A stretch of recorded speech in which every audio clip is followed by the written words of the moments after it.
lebih matang daripada yang lain. Kenapa kok nggak tata tertib saja? Karena kesepakatan kita. Kalau tata tertib bisa dilanggar, kalau kesepakatan tidak bisa dilanggar. Oke, sebenarnya kenapa kesepakatan kok tidak tata tertib? Kalau tata tertib, begitu kamu masuk itu sudah ada tata tertib atau peraturan, karena itu berasal dari sekolah, ya kan? Ya. Tata tertib sekolah gitu. Jadi kamu kalau misalnya melakukan sesuatu ya berdasarkan itu, taunya memang aturannya gitu. Kenapa sekarang diganti kesepakatan? Agar kita lebih menyepakati nilai yang ada di dalam. Jadi bukan hanya dari sekolah, tapi dari kamu sendiri itu sadar. Oh iya, aku memang harus seperti ini. Ini adalah sikap yang benar, sikap yang salah. Oh ya? Oke, sekarang kita mau kira-kira menurutmu biar kelasmu itu nyaman, aman untuk belajar, apa yang kamu lakukan? Membersihkan kelas. Membersihkan kelas. Tidak bullying. Datang tepat waktu. Mendengarkan guru, ayo kelompok sini Pak diam saja biar kelasmu aman, nyaman buat belajar. Ngapain? Apa? Membersihkan kelas. Ya, bisa membersihkan kelas. Dan nanti silakan kamu tuliskan di sini. Menurutmu biar kelasnya aman, nyaman itu aku harus bagaimana? Silakan ditulis. Nanti kalau sudah ditulis, ditempel di sebelah sini. Siap. Siap? Siap. Oke, dibagikan dulu. Mau warna? Aku mau hijau. Aku mau hijau. Atau enggak ini?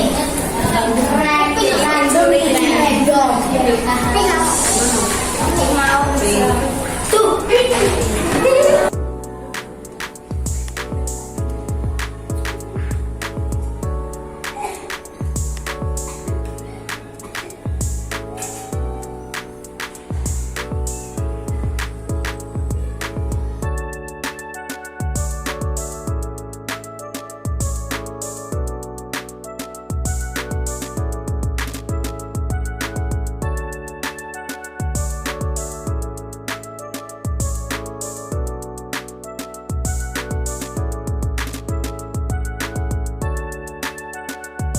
Oke, sekarang sudah ditulis dan ditempelkan.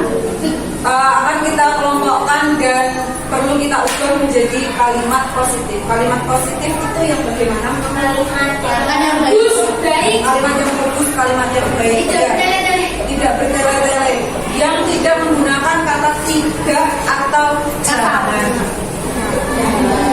Kalimatnya biar lebih positif. Kalau positif itu kita menerimanya lebih baik gitu. Tapi nek berupa larangan, apa-apa dilarang itu kita sudah menerimanya secara negatif. Oke.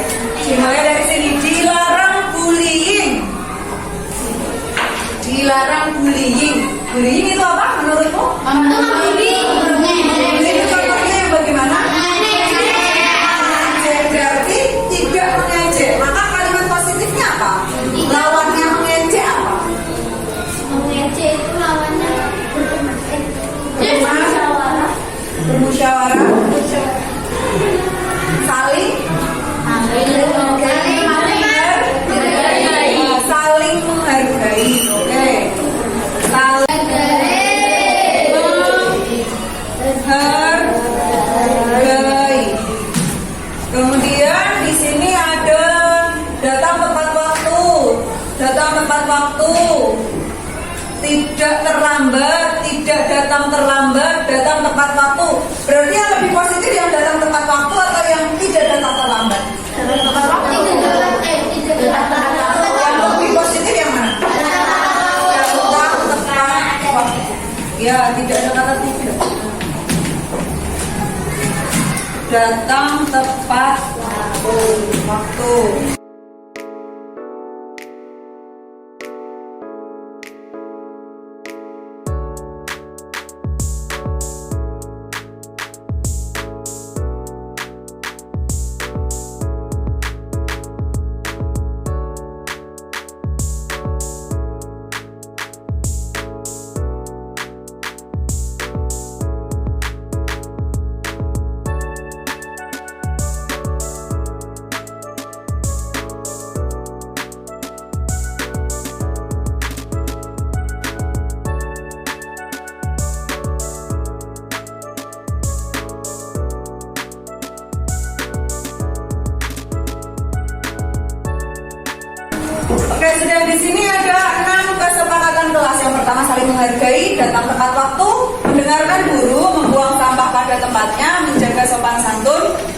menjaga kebersihan lingkungan. Dari 6 kesepakatan kelas yang sudah kita rangkum ini, apakah kalian menyepakatinya?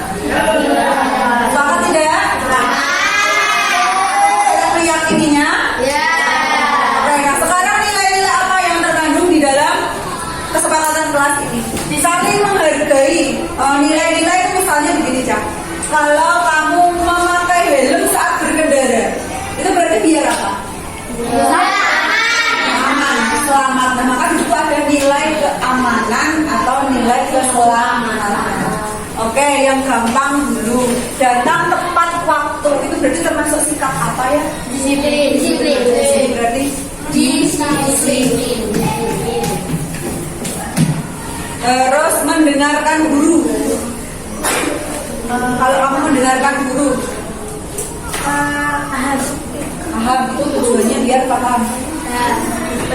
Mendengarkan guru, tidak ramai sendiri. Itu berarti apa? Pendidikan. Kalau kamu guru di depan, kamu dengarkan. Menghargai. Sama ya ini. Saling menghargai. Oke.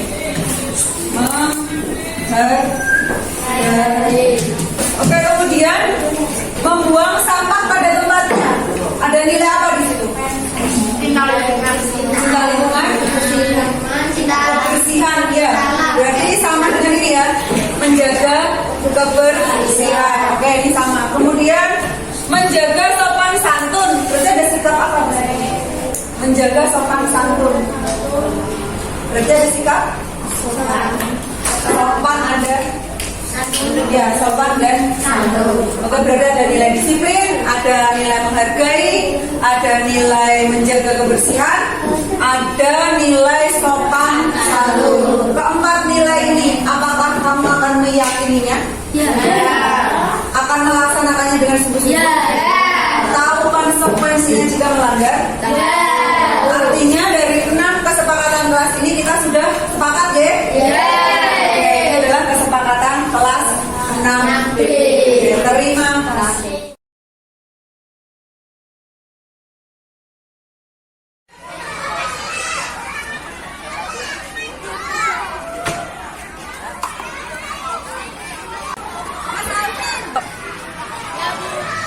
Mas Alvin tahu apa tidak kenapa dipanggil Bu Beta? Tahu Bu, maaf ya. Maaf saya membuang sampah sembarangan. Misal tadi Bu Beta tidak lihat, apakah Mas Alvin tahu kalau tindakan Mas Alvin itu salah? Tahu Bu, karena itu tindakan yang tidak benar, membuat lingkungan menjadi kotor dan melanggar Keyakinan kelas. Nggih. Keyakinan kelas yang mana Mas Alvin? Menjaga kebersihan salah satunya dengan membuang sampah pada tempatnya. Jadi, apakah Mas Alvin meyakini prinsip menjaga kebersihan tersebut? Ya, saya meyakininya. Baiklah, di sini Bu Beta tidak akan membahas kesalahan Mas Alvin. Mari kita mencari solusinya bersama agar tindakan seperti ini tidak terulang lagi. Apakah Mas Alvin tahu dampak dari tindakan Mas Alvin yang membuang sampah sembarangan di lingkungan sekolah? Membuat lingkungan sekolah menjadi kotor. Apa yang terjadi jika lingkungan sekolah Mas Alvin kotor? Menjadi tidak nyaman dan menjadi sarang penyakit. Bagaimana lingkungan sekolah yang Mas Alvin sukai? Lingkungan sekolah yang bersih. Bagaimana agar lingkungan sekolah menjadi bersih? Menjaga kebersihan, membuang sampah pada tempatnya, membersihkan kelas dan lingkungan sekitar secara rutin. Kapan Mas Alvin akan memulai tindakan tersebut? Mulai sekarang Bu. Ya baik, jadi mulai sekarang Mas Alvin akan membuang sampah pada tempatnya. Ya, terima kasih atas kerjasamanya. Sekarang Mas Alvin boleh kembali beristirahat. Tadi pagi Mbak Verly tidak. Ya, makasih ya Mas Adi. Tolong panggilkan Mbak Verly. Selamat pagi Mbak Verly. Selamat pagi Bu. Maaf tadi pagi saya tidak. Ya, Mbak Verly tidak melaksanakan tugas tiket hari ini. Jadi sekarang bagaimana Mbak Verly? Maaf Bu, saya tidak pikir karena berangkat sekolah terburu-buru dan sampai sekolah sudah pukul 7. Kenapa Mbak Verly berangkat sekolahnya terburu-buru? Saya bangun kesiangan karena lupa memasang alarm dulu.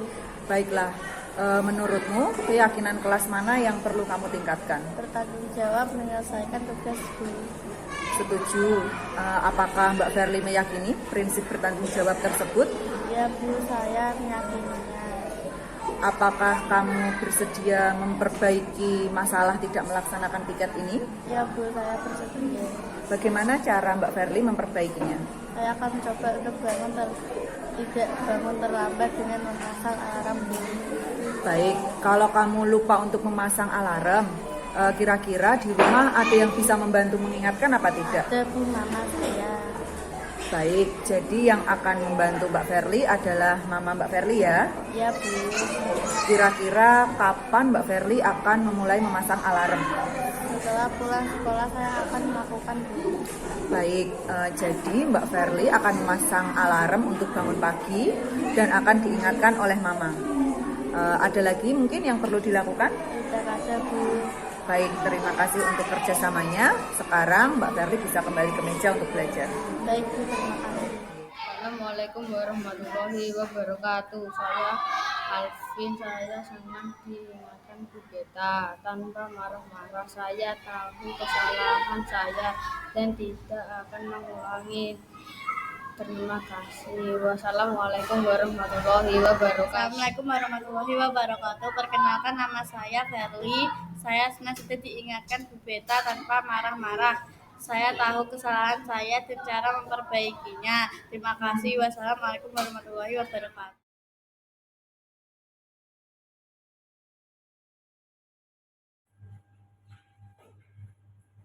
Assalamualaikum warahmatullahi wabarakatuh. Waalaikumsalam warahmatullahi wabarakatuh. Alhamdulillahirabbil alamin wassalatu wassalamu ala asrofil anbiya wal mursalin sayyidina wa maulana Muhammadin wa ala alihi wa sahbihi ajmain. Amma ba'du. Yang terhormat Bapak Puji Pranto SPD selaku Kepala Sekolah SD Negeri Trandel 01, yang kami hormati Bapak Ibu Guru SD Negeri Trandel 01. Pertama-tama, tiada kata yang patut kita sampaikan melainkan ucapan syukur atas kehadiran Allah Subhanahu wa Ta'ala yang telah memberikan kita semua nikmat sehat, nikmat sempat, sehingga kita semua dapat berkumpul di ruang kelas SD Negeri Trandel 01 dalam melaksanakan diseminasi oleh Ibu Erine Putri KBK SPD. Salawat serta salam tidak lupa kita haturkan kepada junjungan kita Nabi Muhammad SAW. Semoga kelak kita mendapatkan syafaatnya di yaumul kiamat. Amin ya rabbal alamin. Saya selaku pembawa acara akan membacakan susunan acara pada siang hari ini. Yang pertama, pembukaan. Yang kedua, menyanyikan lagu Indonesia Raya. Yang ketiga, sambutan Bapak Kepala Sekolah. Yang keempat, presentasi diseminasi. Yang kelima, penutup. Untuk mempersingkat waktu, marilah kita buka acara pada siang hari ini dengan bacaan basmalah bersama. Bismillahirrahmanirrahim. Semoga acara diseminasi berjalan dengan lancar. Amin amin ya rabbal alamin. Acara yang kedua yaitu menyanyikan lagu Indonesia Raya. Hadirin dimohon berdiri. Kepada Ibu Rizky Putri dipersilakan.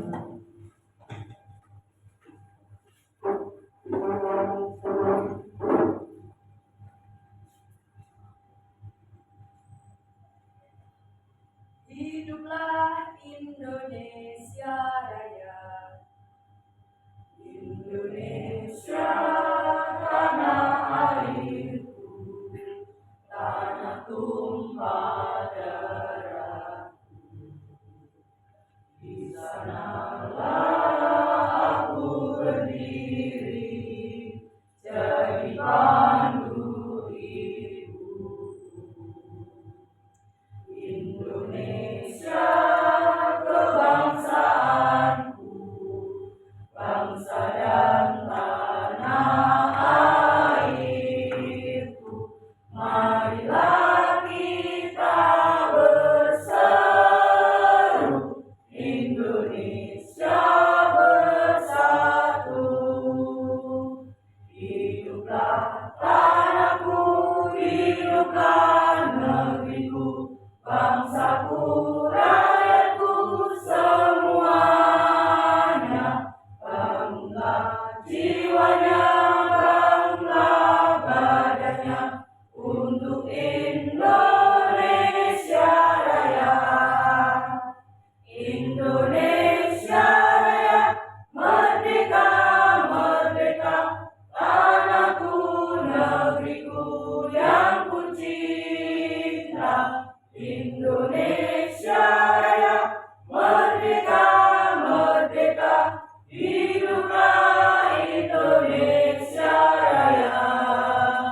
Hadirin dipersilakan duduk kembali. Acara yang ketiga yaitu sambutan dari Bapak Kepala SDM Negeri Kantor 01 kepada Bapak Puji Pranoto SPD dipersilakan.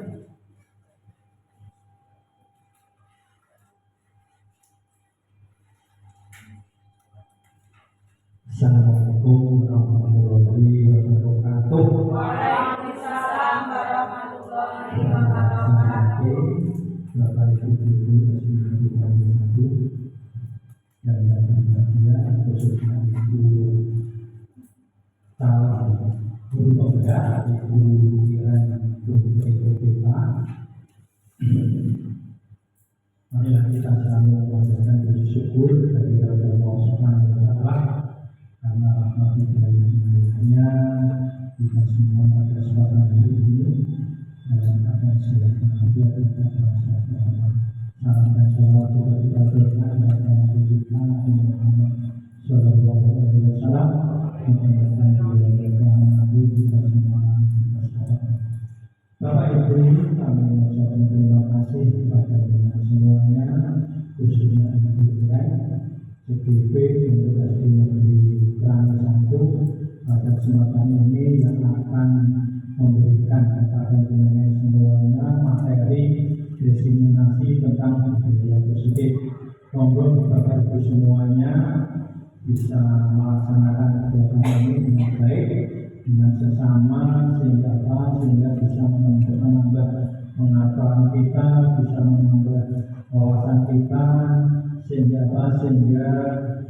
negeri kita yang kita cintai ini bisa meningkatkan khususnya untuk pendidikan para anak-anak kita. Jadi sekali lagi kepada Ibu Iren, saya selaku Kepala SD Negeri 1 mengucapkan terima kasih atas pelaksanaan diseminasi pada kesempatan ini. Mudah-mudahan kegiatan ini bermanfaat bagi kita semua. Jadi sekali lagi monggo kita nikmati, kita ikuti kegiatan ini dengan baik. Saya kira itu dari kami Bapak Ibu semuanya. Cukup sekian. Wassalamualaikum warahmatullahi wabarakatuh.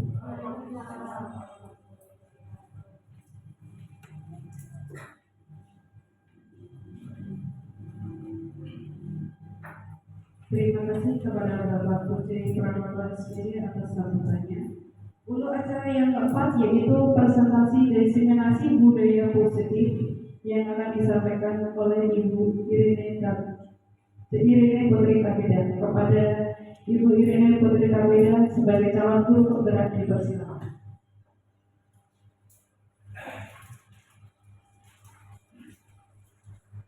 Selamat siang Bapak Ibu dan terima kasih untuk waktunya menyempatkan mengikuti kegiatan diseminasi budaya positif.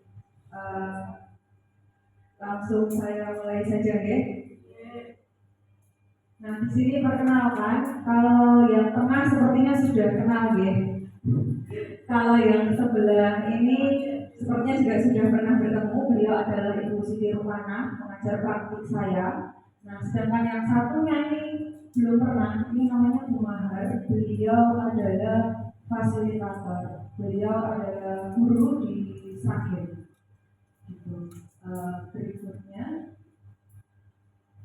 tujuan kegiatan diseminasi ini ada 4 Bapak Ibu. Yang pertama, berbagi pemahaman konsep tentang budaya positif. Di sini saya akan membagikan kepada Bapak Ibu konsep budaya positif.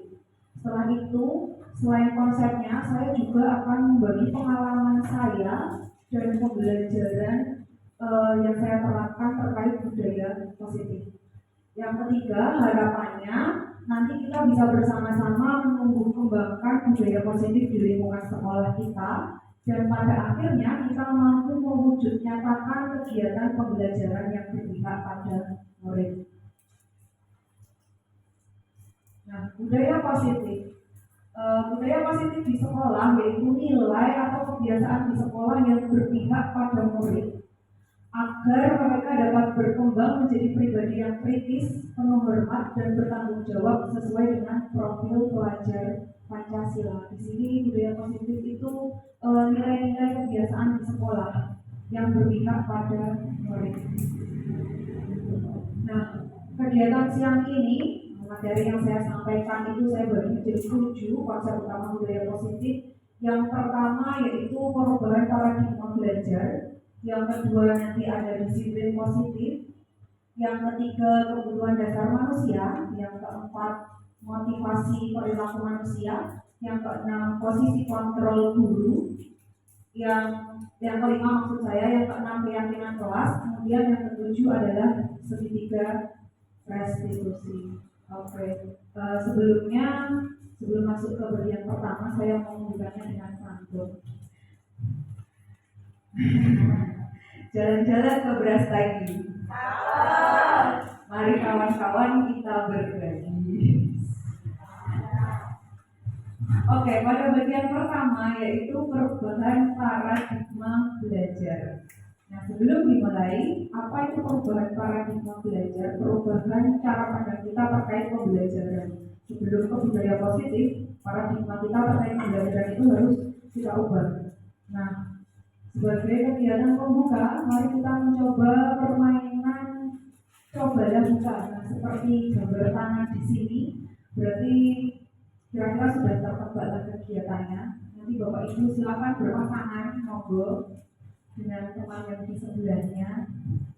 Yang satu berperan menggenggam tangan, yang satu berperan mencoba membuka tangan yang digenggam temannya itu. Nah, bagi yang menggenggam, coba Bapak Ibu bayangkan yang ada di genggaman panjenengan itu sesuatu yang sangat berharga, entah uang, entah emas, entah apapun itu yang berusaha Bapak Ibu jaga. Gitu. Jangan biarkan pasangan Anda membuka dan merebutnya. Monggo silahkan dicoba. Kurang lebih 10 detik ya Bapak. Monggo. Berarti sama saya. Apa sama Pak Andi? Monggo sama Pak Andi.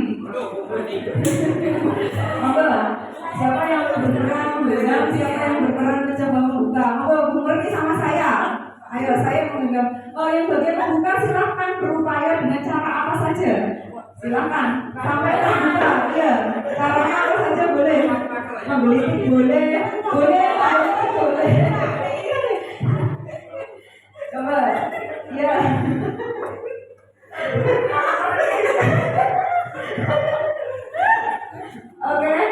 Oke, cukup. Iya, cukup. Oke.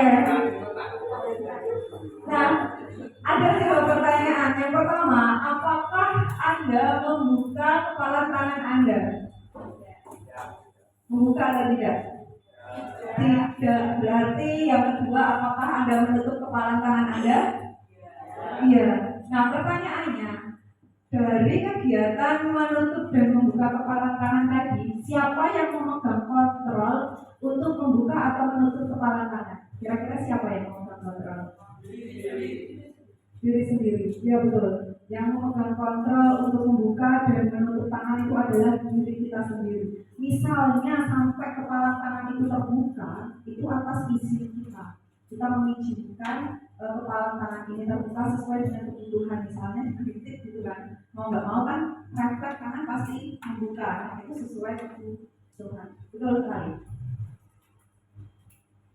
Nah, perubahan paradigma belajar choice theory oleh Dr. William Clauser, ya. Di sini sebenarnya ada 4, tapi saya bagi menjadi 2. Beliau ini meluruskan miskonsepsi tentang posisi kontrol. Miskonsepsi yang pertama yaitu ilusi guru mengontrol murid. Kita sering menganggap bahwa guru itu bisa mengontrol murid, padahal sebenarnya tidak. Guru itu tidak bisa memaksa murid atau mengontrol murid. Kontrol guru itu menjadi kebutuhan dasar yang dimiliki murid. Jadi murid mengizinkan dirinya untuk dikontrol sesuai dengan kebutuhan. Jika akhirnya murid itu nurut dengan kendali kita, itu sebenarnya murid itu yang mengizinkan dirinya sendiri untuk dikontrol, entah itu karena paksaan atau alasan yang lain. Miskonsepsi yang kedua, ilusi bahwa semua penguatan positif efektif dan bermanfaat. Penguatan positif atau bujukan merupakan bentuk kontrol. Salah satu contoh bentuk kontrol itu penguatan positif yang efektif dan bermanfaat. Tapi dalam jangka waktu tertentu, anak-anak itu terbagi menjadi 2. Apakah mereka ketergantungan sehingga mereka akan melakukan segala sesuatu itu berdasarkan kita, atau bisa jadi mereka menolaknya. Nah, itu berdasarkan miskonsepsi yang kedua. Miskonsepsi yang ketiga, ilusi bahwa kritik dan membuat orang merasa bersalah dapat menguatkan karakter. Kita sering menganggap bahwa kritik dan rasa bersalah itu mengontrol murid agar kita mengkritik murid sehingga mereka akan merubah perilaku. Sebenarnya tidak. Kritik itu justru akan membawa murid kepada identitas yang gagal. Kita mengkritik murid tanpa sadar, kita itu sudah membuatnya rendah diri. Dia jadi minder duluan. Nah, jadi kritik itu tidak dapat menguatkan karakter, tapi malah membawa murid ke identitas yang gagal, rendah diri tadi itu. Miskonsepsi yang keempat, ilusi bahwa orang dewasa memiliki hak untuk memaksa. Kadang kita tuh sebagai guru seolah-olah punya tanggung jawab gitu untuk memaksa murid mengikuti peraturan tertentu gitu. Di sini dijelaskan tanggung jawab untuk membuat kemajuan berdasarkan pengukuran kinerja dengan memaksa akan membentuk permusuhan. Kita sebagai guru tentu punya target. Nah, kita memaksa murid merasa bertanggung jawab untuk memenuhi target kita itu. Misalnya KKM gitu ya. Nah, pokoknya kamu harus bisa gitu dengan cara apapun. Nah, tanpa kita sadar itu justru akan menimbulkan permusuhan dengan murid. Nah, ini adalah 4 miskonsepsi yang coba diluruskan melalui teori choice theory pilihan atau teori kontrol awalnya. Nah, di sini ada perubahan paradigma stimulus respon kepada pendekatan teori kontrol. Stimulus respon yang pertama, realitas atau kebutuhan kita itu sama. Pada teori stimulus respon itu kebutuhan kita sama. Namun pada teori kontrol, kebutuhan kita itu berbeda. Jelas ya, nggak mungkin kebutuhan kita itu sama. Setiap orang memiliki kebutuhan yang berbeda-beda. Yang kedua, semua orang melihat hal yang sama.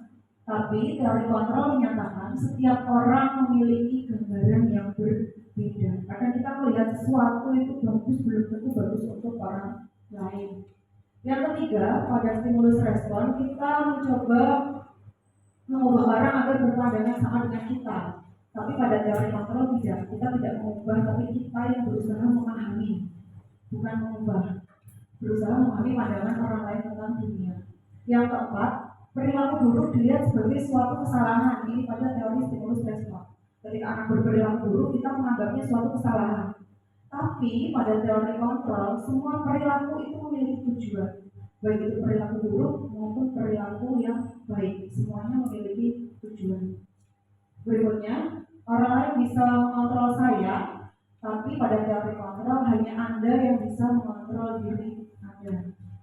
Lalu saya bisa mengontrol orang lain, tapi pada teori kontrol Anda tidak bisa mengontrol orang lain. Seperti halnya Anda, hanya diri Anda yang bisa mengontrol diri sendiri, begitu juga orang lain.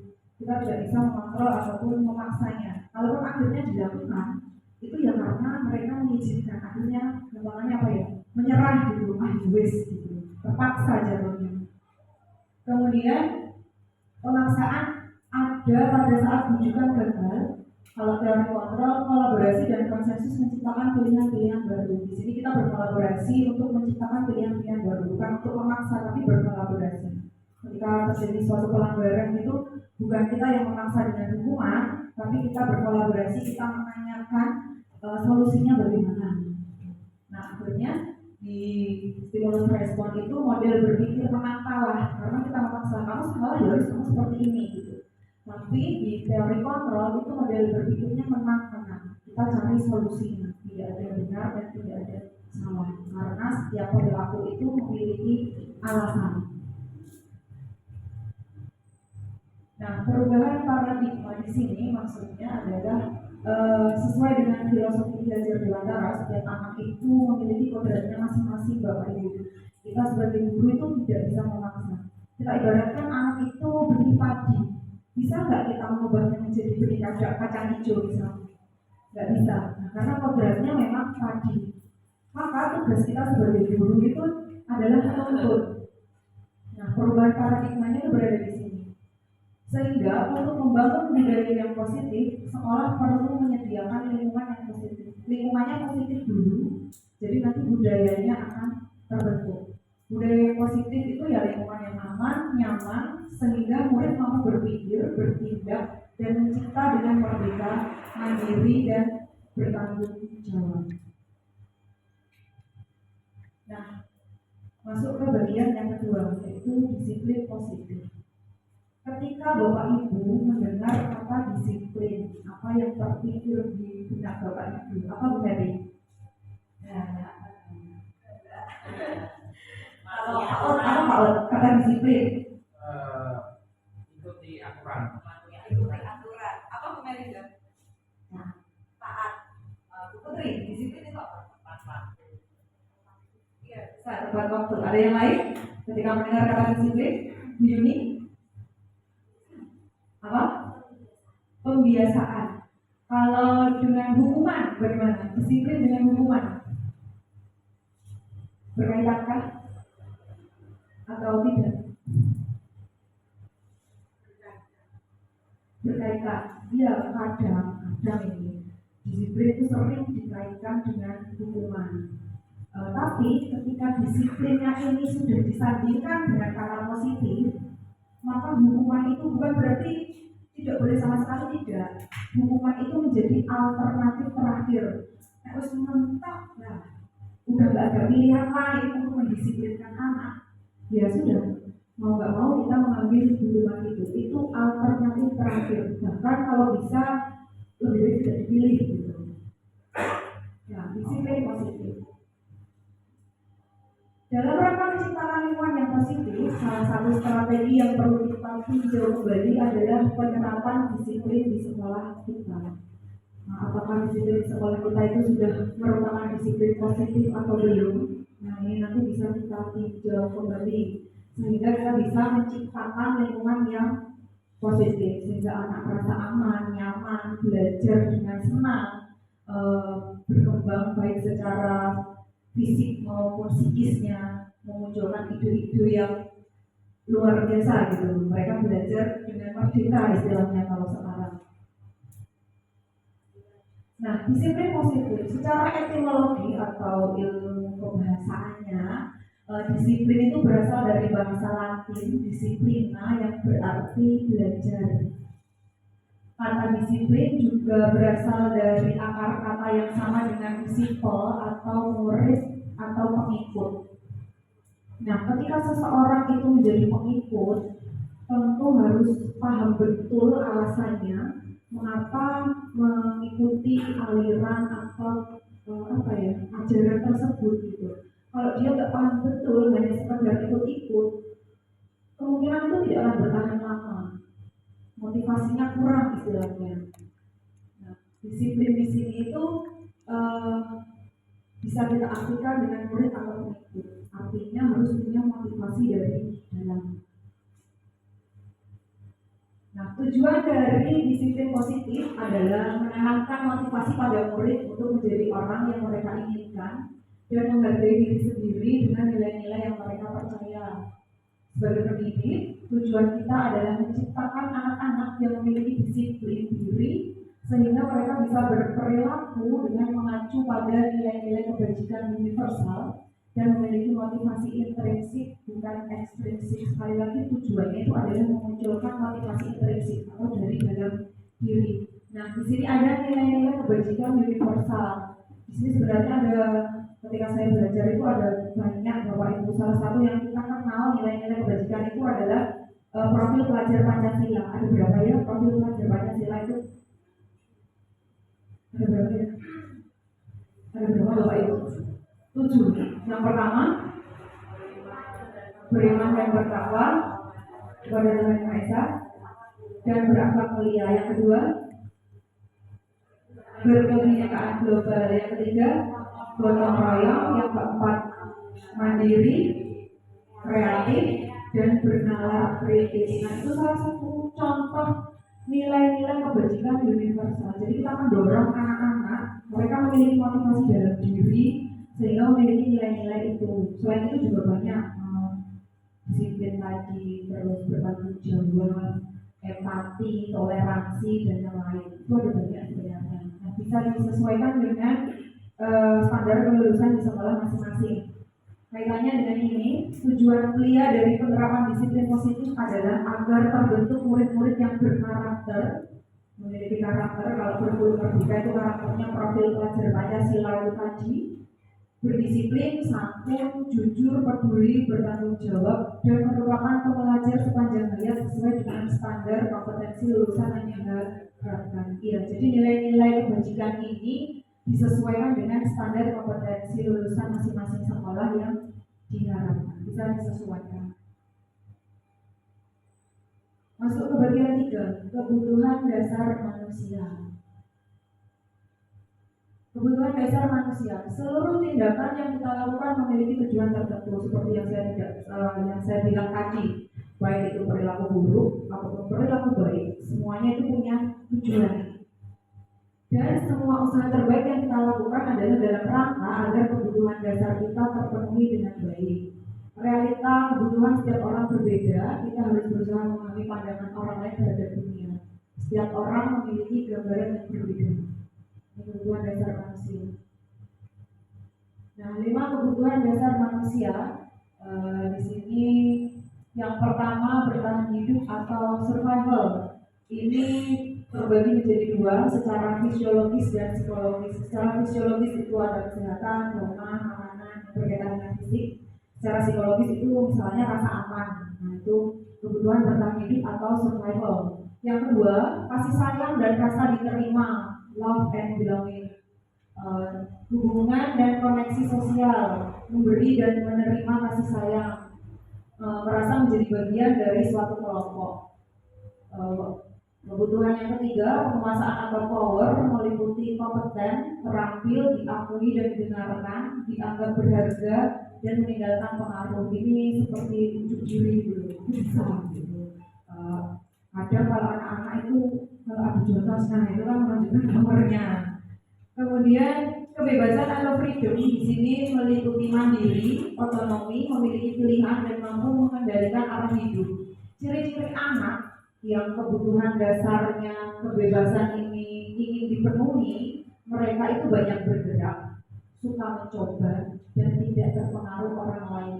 Jadi kalau di kelas Bapak Ibu punya murid yang banyak bergerak, ini suka mencoba, tahu ada hal yang baru itu pengennya dicoba, maka anak tersebut memiliki kebutuhan yang harus dipenuhi, yaitu kebebasan atau freedom.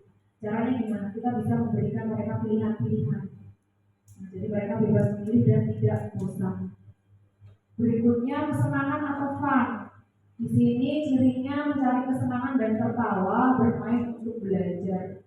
Wah, gurunya ngamuk kayak opo, diguyu wae. Ya, ada ya anak yang seperti itu. Nah, maka kebutuhan dasar yang harus dipenuhi oleh anak tersebut adalah kesenangan atau fun. Agar lebih memahami lagi, di sini ada contoh kasus. Nah, ini Ibu Ani, guru kelas 6 di SD Pelita Hati, sedang bingung menghadapi ulah salah satu murid di kelasnya, yaitu Doni. Ini yang Doni, Bapak Ibu. Beberapa anak telah datang dan mengeluhkan Doni yang sering kali meminta bekal makan siang mereka dengan paksa. Dioyok yang bekal makan siangnya. Nah, jika Anda menghadapi situasi seperti Bu Ani, kira-kira apa yang akan Anda lakukan? Apa Bapak Ibu? Ada murid ngoyok bekal makan siangnya temannya, kira-kira apa? Dinasihati dulu. Orang langsung bocah gitu ya. Soalnya macamnya harus nangis, harus panik gitu. Tidak ada yang benar dan salah Bapak Ibu terkait kita mengajar itu, tidak ada. Nanti ada di posisi kontrol itu lebih lagi ya. Kemudian menurut Anda kira-kira apa alasan Doni melakukan itu terkait dengan 5 kebutuhan dasar? Dia meminta bekal makan siang temannya itu dengan memaksa. Nah, kira-kira apa alasan Doni melakukan itu? Lapar? Tidak dibekali dari rumah? Menggoda ya, menggoda.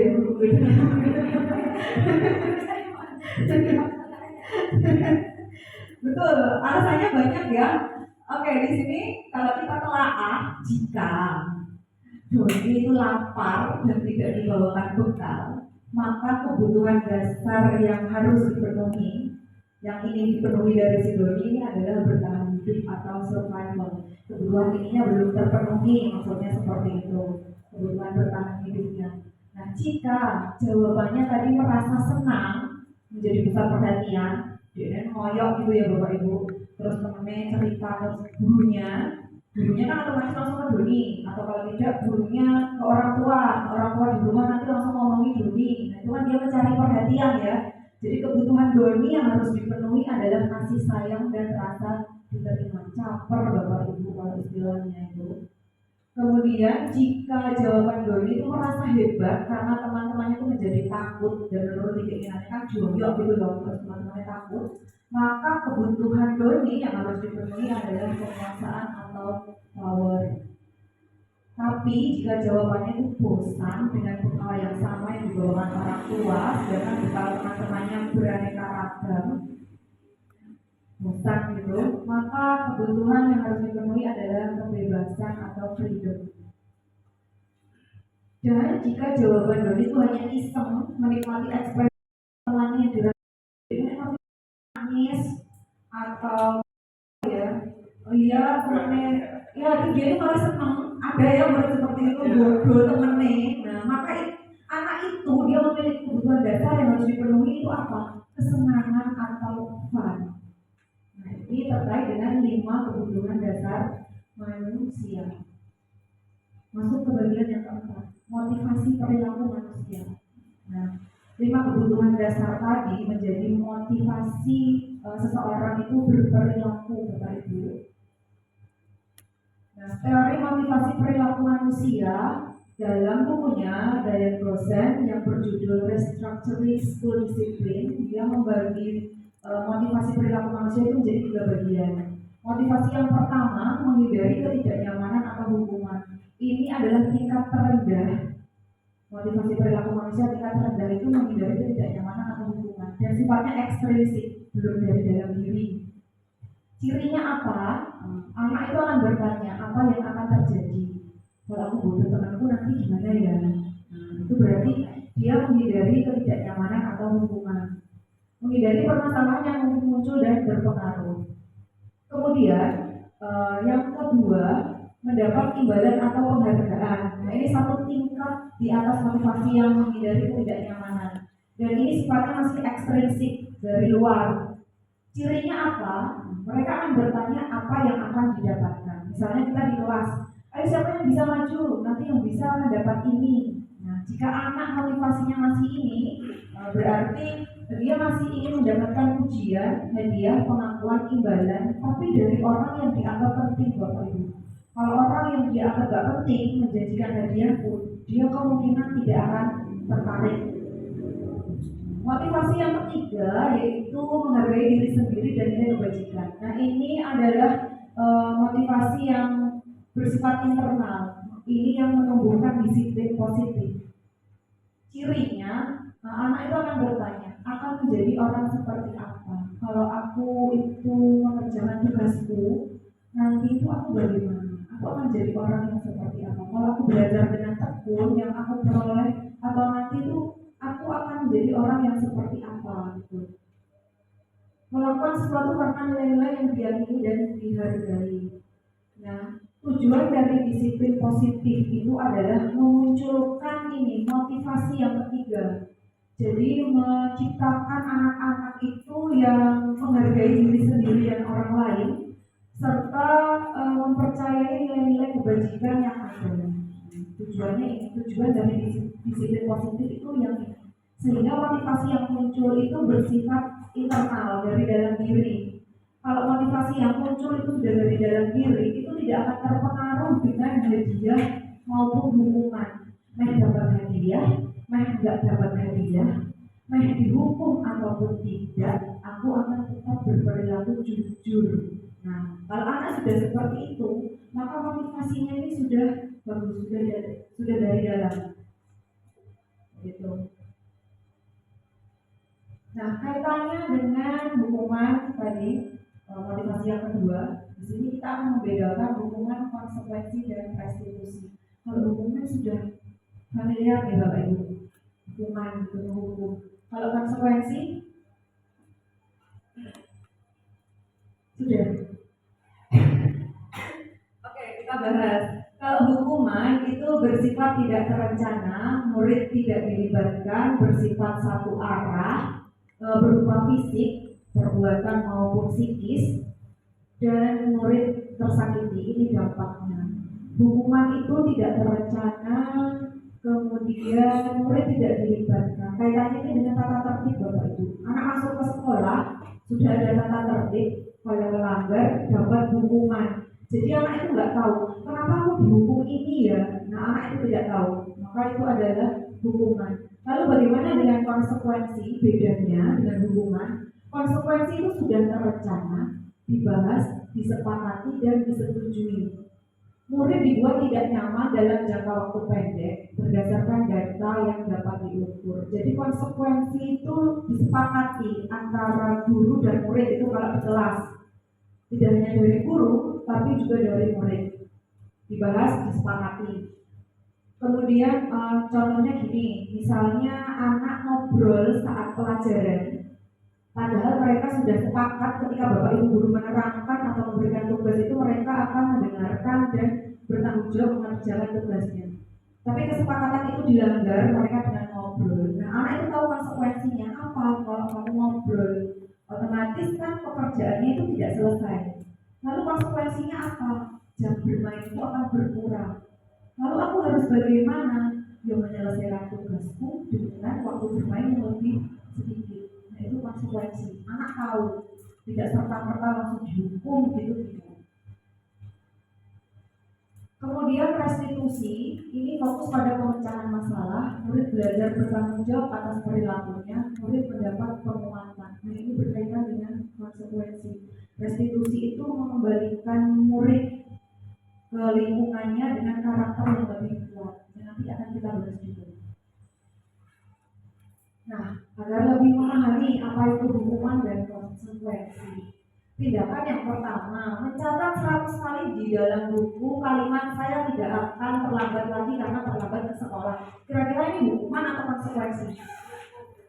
Hukuman. Oke, lari mengelilingi lapangan basket 2 kali karena terlambat hadir di sekolah. Hukuman. Membersihkan coretan yang dibuatnya di meja tulis. Anak nyoret-nyoret di meja dan mereka disuruh membersihkan coretannya sendiri. Konsekuensi. Murid diminta untuk push up 15 kali karena tidak menggunakan masker di sekolah. Ya, kalau masker cuma push up. Berjemur di lapangan basket pukul 12 siang karena mengobrol dengan teman. Hukuman. Yang terakhir, membersihkan tumpahan air di meja tulis karena tersenggol pada saat belajar. Oke, mari kita cek. Betul. Oke, berarti boleh. Sudah paham terkait hukuman dan konsekuensi. Betul Bapak Ibu. Sama-sama terlihat anak-anak itu bertanggung jawab ya. Ada resikonya, itu ada konsekuensinya, tapi beda. Hukuman itu anak paham. Aku lupain air nih, ya kan? Lalu aku harus bagaimana? Tidak disuruh push up, tidak disuruh yang lain, tapi dia tahu, oh ini jadi kotor, aku harus membersihkan. Nah itu, betul. Oke, mantap memang. Nah ini yang bagian kelima. Nah, 5 yaitu posisi kontrol guru. Oke, kita simak dulu coba. Ini ada video.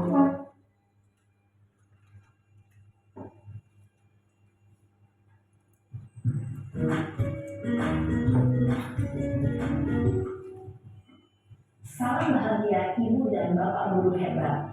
Dalam penerapan disiplin positif restitusi, salah satu program yang dikembangkan adalah 5 posisi kontrol.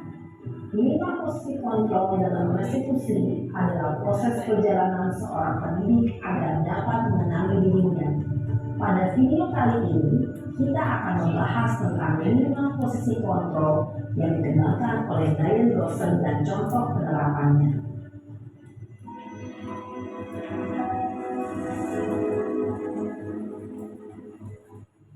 5 posisi kontrol itu adalah 1. Posisi penghukum, 2.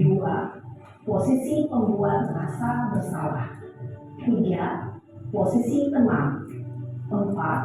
Posisi pemantau atau monitor, dan 5. Posisi manajer.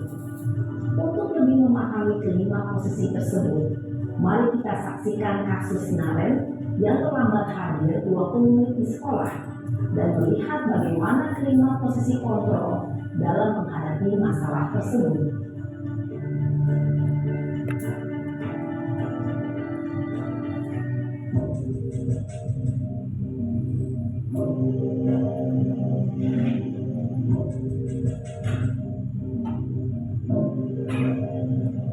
Naren, sini kamu. Selamat pagi Bu. Selalu terlambat.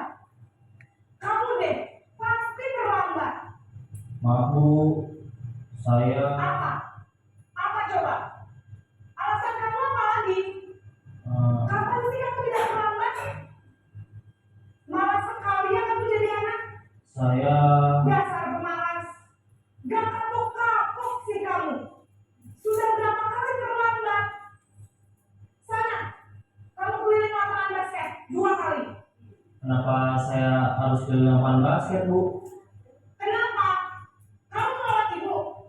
Berani-beraninya jawab. Sudah terlambat, masih berani jawab pula. Sekarang, keliling lapangan basket 5 kali sekalian. Biar kapok. Cepat. Pergi sana ke lapangan basket. Posisi penghukum biasanya berbicara dengan nada tinggi, menghardik, menunjuk-nunjuk, menyakiti, dan menyindir. Hukuman bisa berupa fisik maupun psikis. Ibu dan Bapak guru hebat, dampak yang terjadi pada murid ketika guru berada pada posisi penghukum adalah murid cenderung akan memberontak, bahkan menyimpan dendam.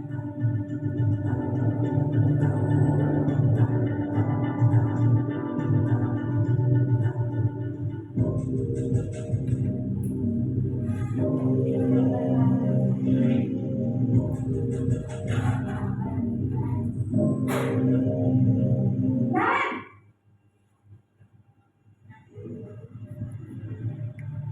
Selamat pagi Bu. Naren. Kamu kenapa terlambat lagi, nak? Ya Tuhan, Naren. Kamu senang ya bikin saya? Kalau kamu terlambat lagi, nanti ibu yang ditegur bapak kepala sekolah, nak. Disangka ibu tidak bisa membina kamu. Duh, gimana ini? Maaf Bu, Duh, Gusti Naren. Kamu suka ya kalau ibu ditegur bapak kepala sekolah? Terus, sekarang ibu harus tulis apa ini di buku absen?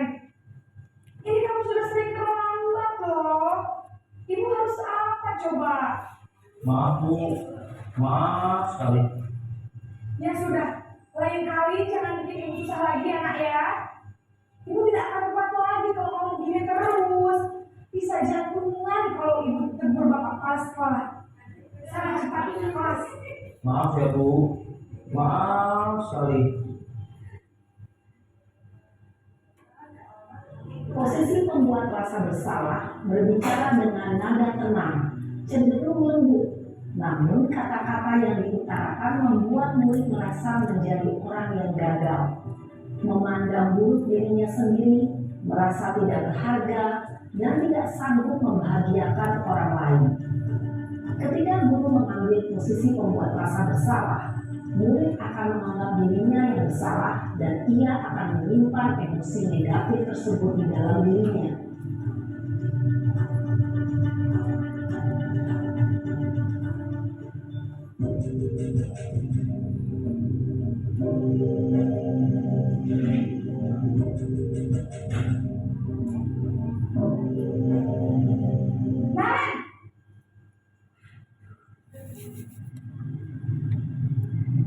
Selamat pagi Bu.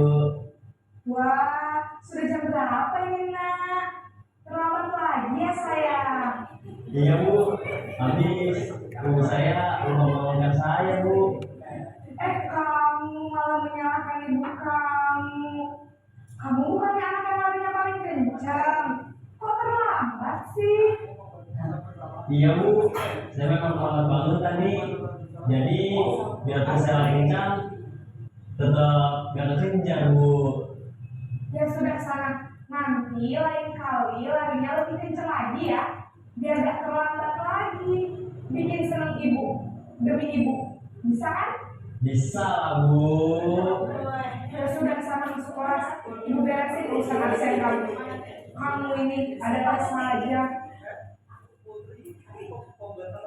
Dalam sesi teman, guru berbicara dengan nada suara ramah, akrab, cenderung bersenda gurau untuk menjaga suasana tetap santai.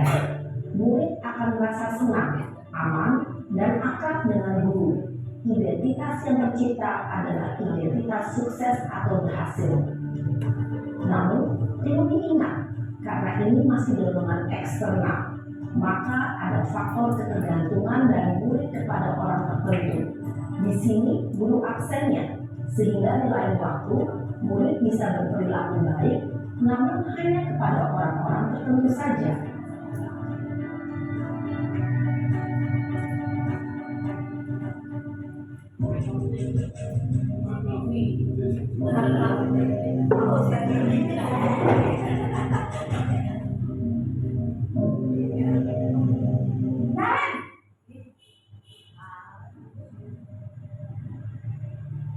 Selamat pagi Bu. Naren, apa peraturan sekolah kita tentang jam berapa kita harus masuk sekolah, nak? Kita harus di sekolah jam 7 Bu. Iya betul, sekarang sudah jam 7.20. Naren sudah tahu konsekuensinya jika terlambat hadir. Paham Bu, saya harus tinggal kelas pas jam istirahat selama 20 menit. Iya benar, konsekuensinya demikian. Jadi nanti jam 9.30 pas istirahat, kamu harus tinggal di kelas, kerjakan tugas tambahan untuk ketertinggalan kamu, ya? Baik Bu.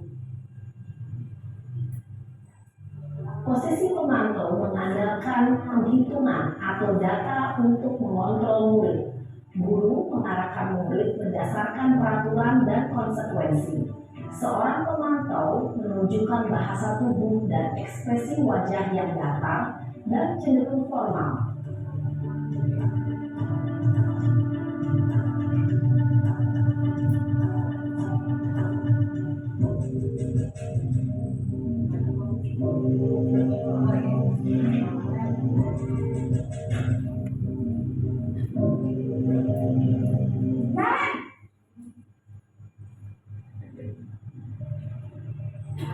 Selamat pagi Bu.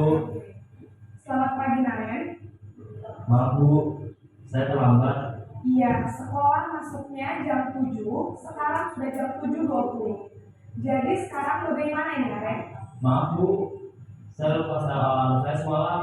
Baiklah, menurut kamu, keyakinan sekolah yang mana yang perlu kamu tingkatkan? Menghargai diri sendiri dan orang lain mungkin ya Bu. Setuju. Jadi, apakah Naren meyakini prinsip saling menghormati tersebut? Iya Bu, saya meyakininya. Apakah Naren bersedia memperbaiki masalah keterlambatan ini? Bersedia Bu. Bagaimana kamu akan memperbaiki masalah keterlambatan ini? Saya akan coba untuk tidak lupa menyetel alarm saya Bu. Baik, kalau Naren lupa menyetel alarm di rumah, ada orang yang kira-kira bisa bantu mengingatkan tidak? Ada Bu, kakak saya, Kak Emma. Ada lagi selain Kak Emma? Selain Kak Emma, ada ibu saya. Baik, jadi yang mengingatkan Naren adalah Kak Emma dan ibu kamu ya? Kira-kira akan mulai set alarm kapan nih Naren? Setelah pulang sekolah, akan segera saya lakukan. Baik, jadi Naren akan setel alarm untuk bangun besok pagi dan akan diingatkan oleh kakak dan ibunda Naren ya. Ada lagi yang mungkin perlu dilakukan Naren agar tidak terlambat? Tidak ada Bu. Baik Naren, terima kasih untuk kerjasama kamu. Sekarang kamu perlu kembali ke kelas untuk belajar. Baik Bu, terima kasih. Posisi manajer adalah posisi kontrol yang disarankan untuk membimbing murid memiliki sikap disiplin yang positif, yaitu murid yang mandiri, bertanggung jawab, dan dapat memecahkan masalah. Tujuan dari posisi ini adalah agar murid dapat berefleksi atas tindakannya. Guru akan dengan tulus memberikan pertanyaan-pertanyaan bermakna, sehingga membuat murid dapat belajar dari kesalahannya dan mencari sebuah solusi untuk menyelesaikannya. Ibu dan Bapak guru hebat, setelah mengamati adegan kelima posisi kontrol tadi, kira-kira posisi mana yang paling ide? Mana yang paling ideal? Paling ideal itu enggak. Yang mana? Posisi mana yang paling ideal dari kelima posisi kontrol ini tadi? Menghukum, pembuat merasa bersalah, teman, pemantau, atau manajer. Saya percaya Bapak Ibu di sini itu semuanya sudah pernah berada di posisi ini, penghukum, pembuat merasa bersalah, pemantau, teman, bahkan manajer. Sekali lagi Bapak Ibu, posisi ini bukan suatu yang benar atau salah gitu ya, bukan. Karena ada kalanya kita itu kembali ke posisi penghukum atau mungkin teman. Kenapa? Karena anak itu belum bisa kita ajak diskusi. Kayak tadi nanya, maaf Bu, maaf. Dari piye?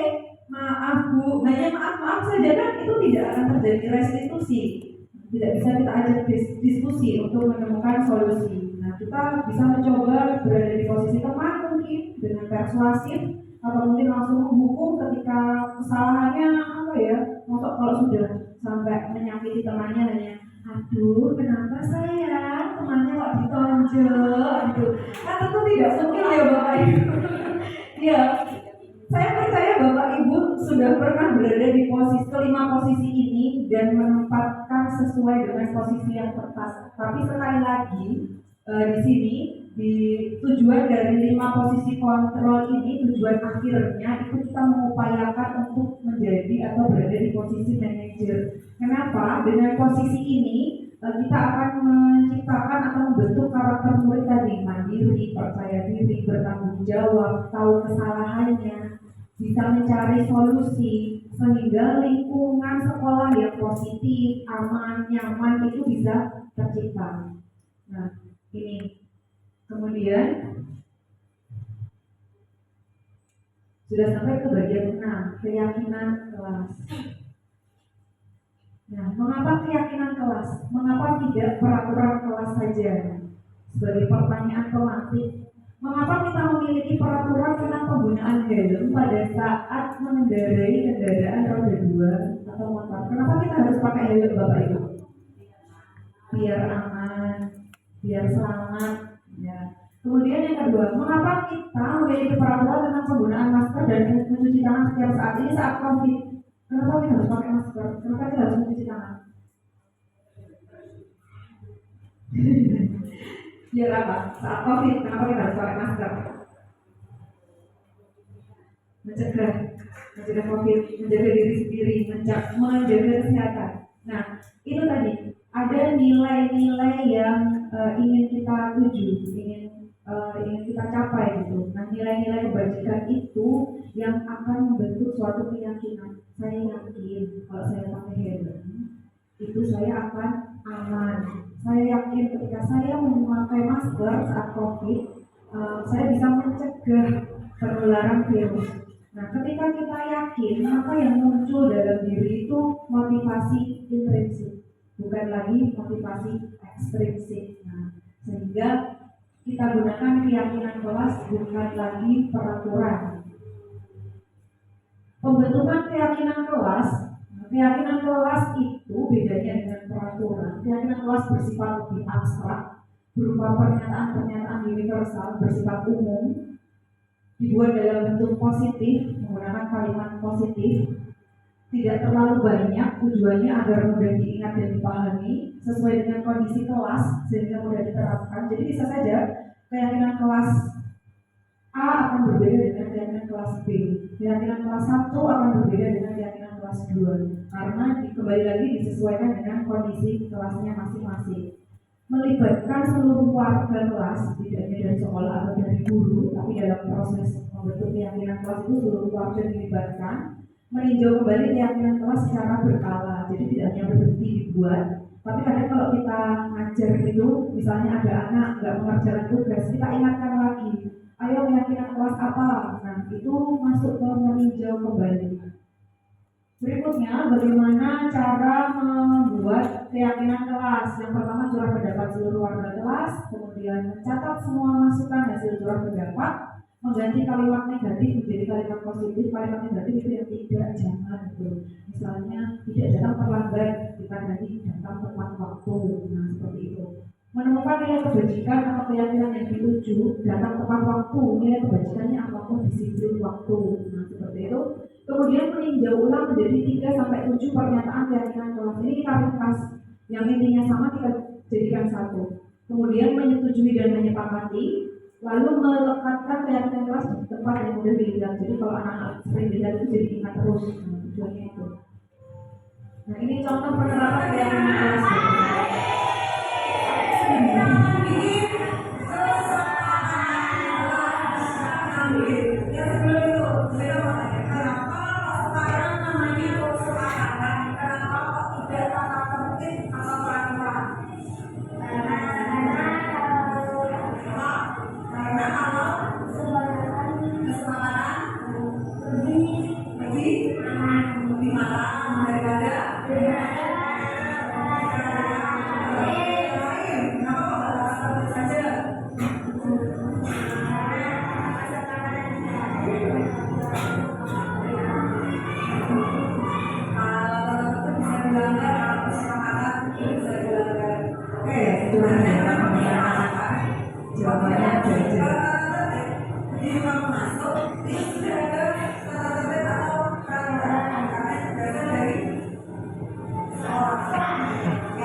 Biar kelasmu itu nyaman, aman, belajar apa yang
semangat untuk belajar, apa yang kamu lakukan?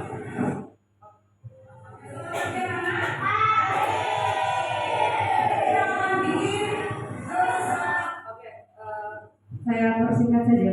Jadi itu tadi contoh video buat keyakinan kelas. Saya berjuang berdebat dengan anak-anak. Saya bertanya gitu. Tentu anak-anak itu tidak akan bisa langsung membuat keyakinan kelas, tidak bisa. Apalagi kalau untuk kelas kecil. Jadi kita bisa pandu. Kita tanya, kamu ini lingkungan sekolahmu seperti apa? Sekolah kelas yang nyaman itu seperti apa? Nah kita tanya, nanti anak-anak menjawab. Kita kumpulkan jawabannya. Kemudian kita kelompokkan sesuai dengan nilai kebajikannya.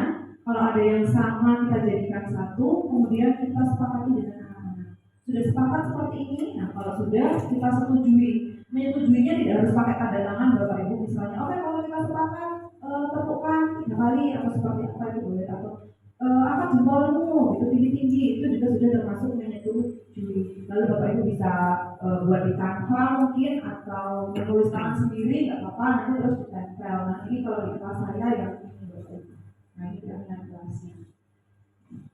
Oke, menginjak bagian yang ketujuh terakhir yaitu segitiga restitusi. Restitusi adalah proses menciptakan kondisi bagi siswa untuk memperbaiki kesalahan mereka sehingga bisa kembali pada kelompoknya dengan karakter yang lebih kuat. Tujuannya ini, kembali pada kelompoknya dengan karakter yang lebih kuat, tentu karakter atau nilai-nilai yang positif.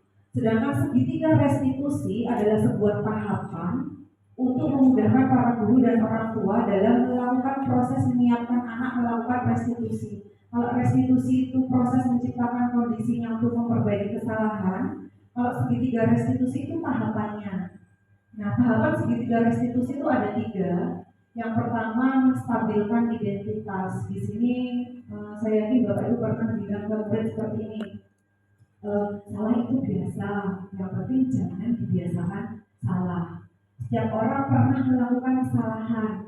Nah, itu menstabilkan identitas anak. Jadi mereka tidak terus merasa bersalah gitu, tapi dia tahu iya aku memang salah. Sampai di situ tidak terlalu terhakimi gitu, menstabilkan identitas.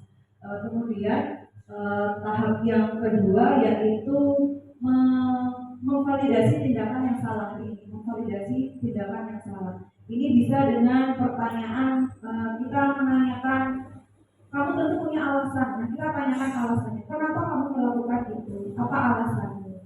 Nah, ini kita validasi tindakan yang salah. Iya, itu salah, alasannya apa? Tahap yang ketiga yaitu menanyakan keyakinan. Kalau dia sudah tahu salahnya, nah tadi kan ada keyakinan kelas. Jadi keyakinan mana yang kamu langgar? Lalu solusinya bagaimana? Apa yang harus kamu lakukan? Nah, biar lebih jelasnya kita ke sini dulu. Proses 3 tahapan segitiga restitusi didasarkan pada prinsip utama dari teori kontrol. Langkah pertama tadi menstabilkan identitas. Pada teori kontrol itu kita semua akan melakukan hal yang terbaik yang bisa kita lakukan. Validasi tindakan yang salah. Semua perilaku memiliki alasan. Menanyakan keyakinan, kita semua memiliki motivasi internal. Berikutnya, ini contoh penerapan segitiga restitusi. Ini kasusnya membuang sampah sembarangan. Misalnya tahu apa tidak? Kenapa kita ibu kita?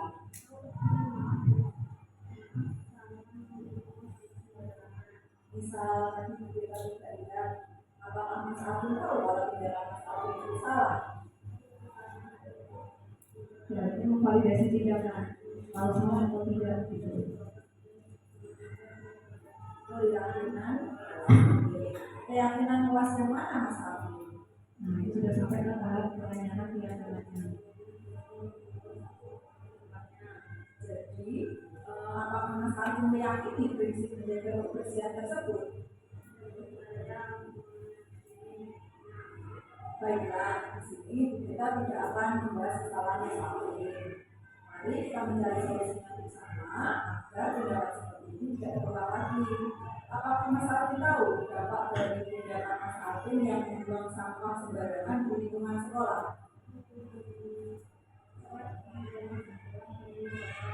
Apa yang terjadi setelah lingkungan sekolah Mas Abdul kotor? Nah, untuk menemukan solusi kita bisa beri pertanyaan tematik seperti itu. Kalau luasnya motor bagaimana gitu. Jadi dia akan menemukan solusinya sendiri.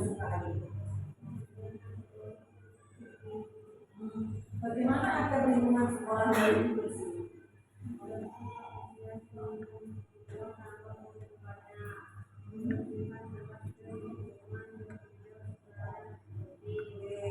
Kapan Mas Alvin akan mulai tindakan tersebut?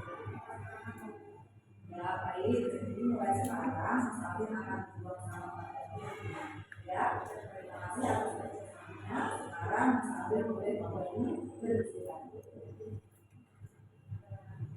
Ya, ini satu lagi, ini kasusnya tidak melaksanakan tiket.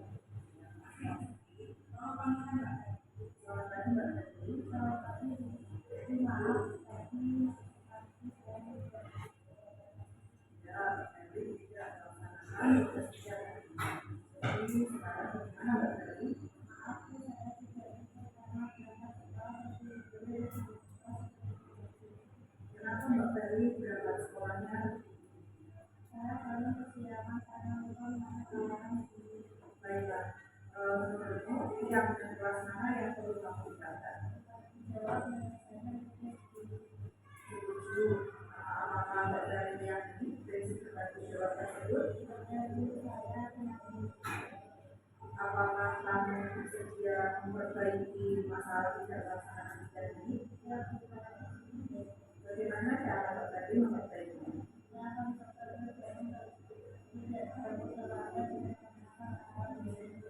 Baik, kalau kamu lupa untuk memasang alarm, kira-kira yang mengingatkan apa tidak? Baik, jadi yang akan membantu Mbak Ferry adalah Mbak Ferry ya. Kira-kira kapan Mbak Ferry akan memulai memasang alarm? Baik, jadi Mbak Ferry akan memasang alarm di bangun pagi dan akan diingatkan oleh mama. Ada lagi mungkin yang perlu dilakukan? Baik, terima kasih untuk kerjasamanya. Sekarang Mbak Ferry bisa mulai bekerja. Ya, itu tadi. Ketika anak melakukan suatu kesalahan, kita mengupayakan untuk berada di posisi manajer. Kita tidak menjudge anak, kita stabilkan dulu emosinya, nggak apa-apa. Setiap orang itu pernah melakukan kesalahan. Baru kita ajak diskusi, kita tanya alasannya apa. Setelah itu kita arahkan apa yang kamu langgar, lalu bagaimana cara kamu memperbaiki. Nah, itu adalah tentang restitusi. Bagaimana Bapak Ibu, apakah bisa dipahami? Oke, terima kasih. Demikian pemaparan saya. Mobil tank bawa kayu. Thank you. Terima kasih. Terima kasih Ibu Iren Putri atas paparan yang begitu menarik. Semoga bisa bermanfaat untuk kita semua. Ya, sebelum saya tutup, ada pantun dan sedikit puisi untuk Bu Iren. Jalan-jalan ke Juwana, bawa oleh-oleh ikan sepat. Terima kasih atas materinya, Ibu Iren CGB Angkatan 11 yang hebat.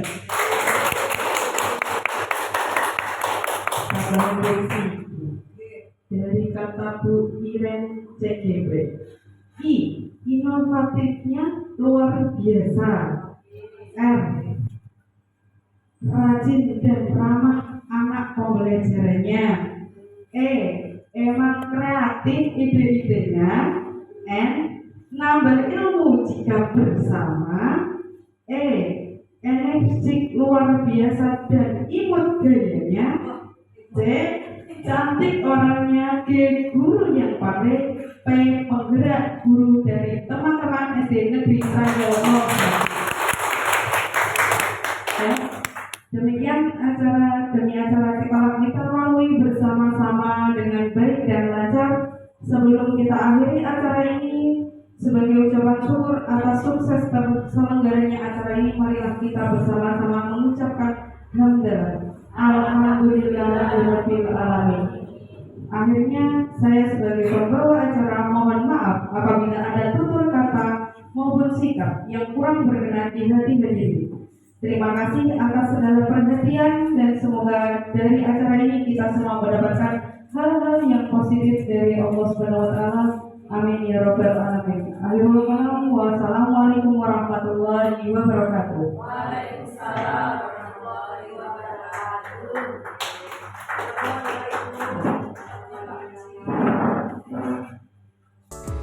Assalamualaikum warahmatullahi wabarakatuh. Saya mengucapkan terima kasih banyak kepada Ibu Iren atas presentasinya. Saya menjadi lebih paham dan mengetahui betapa pentingnya budaya positif, sehingga saya selaku guru kelas mampu menerapkan budaya positif itu di lingkungan kelas saya.